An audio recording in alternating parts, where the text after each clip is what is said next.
Welcome to our channel. Listening to stories helps you learn new words and hear natural pronunciation. Reading and listening to stories is a fun way to practice English. Let's begin. Lena, a 14-year-old girl, visits her grandfather's old apartment building in the city. It's an ancient place with peeling wallpaper, dim lights, and a rusty, creaky elevator. She always takes the stairs because the elevator makes strange noises. But today she's feeling tired. She decides to step inside. As the doors close, she notices something unusual. A small, round button with no number, just a symbol she doesn't recognize. It looks like an eye, surrounded by tiny stars. Curiosity takes over, and Lena presses the button. The elevator does not move up or down, but starts shaking gently. A low hum fills the space. The walls seem to glow for a brief moment before the light flickers out. For a few seconds, there is only darkness. Then, with a sudden ding, the elevator stops. The doors slide open, revealing something that takes Lena's breath away. Lena steps out, her heart racing. Instead of the familiar hallway, she sees a vast, glowing forest. The trees shimmer with blue and purple light, their leaves glowing softly. The air is warm and filled with a sweet, unfamiliar scent. A pinkish sky stretches above her, and strange, delicate creatures with golden wings float between the trees. She takes a step forward, feeling the soft silver grass beneath her feet. "Where am I?" she whispers. A rustling sound makes Lena turn around. A boy, about her age, stands nearby. His silver hair catches the light, and his green eyes glow faintly. He wears clothes unlike anything Lena has seen before, a flowing, deep blue tunic with tiny golden threads woven into the fabric. "You must be from the other world," he says, tilting his head. Lena's heart pounds. "Other world," she echoes. "Who are you?" The boy smiles. "I'm Kale, and you are in the Forest of Everlight." Kale explains that the Forest of Everlight is a place few outsiders have seen. "Your elevator must have found a way through," he says. Lena asks if there's a way back, but Kale frowns. "The elevator will return, but only when it's ready. Meanwhile, there's something you should know." He gestures toward the trees. A dark mist hovers at the edges of the forest. "Something is wrong here," Kale continues. "The forest is dying. The heart of Everlight, the source of its magic, has been stolen." Kale leads Lena to a large stone with glowing symbols carved into it. He touches the surface, and the symbols shift, forming an image of a dark tower. "The Shadow King took the heart," he says. "Without it, the forest will disappear." Lena listens, feeling a mix of fear and excitement. "If the forest disappears," she asks, "what happens to the people who live here?" Kale lowers his head. "They will fade into nothing." Lena grips her hands into fists. "Then we have to get the heart back." Kale and Lena prepare for the journey to the Tower of Echoes, where the Shadow King lives. Kale gives Lena a small glowing stone. "This will protect you," he says, "but only if you believe in its power." Lena doesn't understand what he means, but she nods.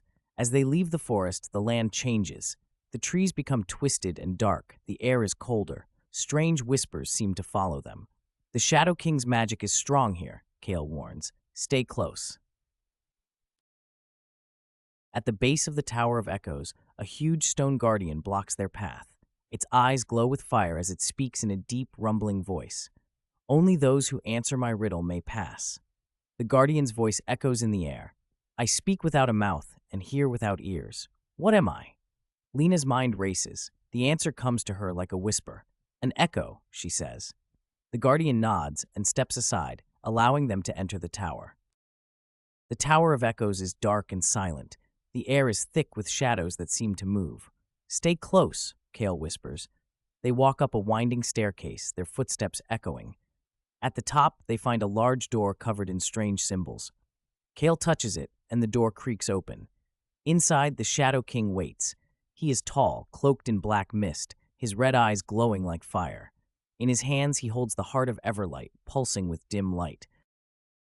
The Shadow King speaks in a cold, whispering voice. "If you want the heart, you must offer something in return." Lena shivers. "What do you mean?" He points to her chest. "A piece of yourself. A memory, a dream, something you will never get back."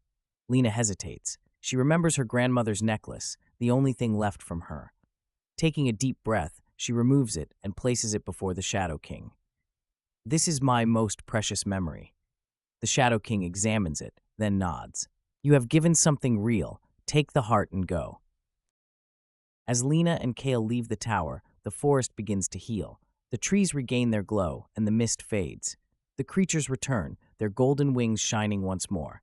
Kale smiles. You saved us. Lena feels a warmth in her chest. I think you saved me too. As they reach the elevator, Kale hesitates. Will I ever see you again? Lena glances at the mysterious button inside. I hope so. Kale reaches into his pocket and hands Lena a small crystal, its surface shimmering like water. Keep this, he says. One day it may show you the way back. Lena studies it, feeling a strange warmth in her hand. She steps into the elevator, watching as Kale fades into the glowing mist. The doors close, and she holds the crystal tightly, her heart filled with questions.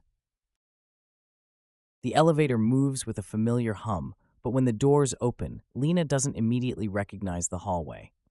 The air feels different, heavier. She steps out cautiously, looking around. After a moment, she realizes she is back in her grandfather's building. Everything looks the same, yet she feels as if something inside her has changed forever. Lena opens her hand and sees a glowing leaf resting on her palm. It shimmers softly, proof that her journey was real. She closes her fingers around it, her mind racing with memories of Everlight. Maybe no one would believe her, but she knew the truth. She smiles, knowing that some adventures are meant to be kept as secrets. As she turns to leave, a whisper echoes in her mind. Come back when you are ready. Lena stops and looks back at the elevator. The mysterious button is gone, but she knows, deep in her heart, that one day it will return. This was not the end, only the beginning of something even greater. Ethan met Laura Bennett at his office. She looked worried. My husband is a scientist, she said. He usually works late, but he always comes home. Last night he didn't. Ethan took notes. Did he call or leave a message? Laura shook her head. No. His phone is off, and his car is still parked at his office. I checked this morning. Ethan frowned. A man does not just disappear without a trace.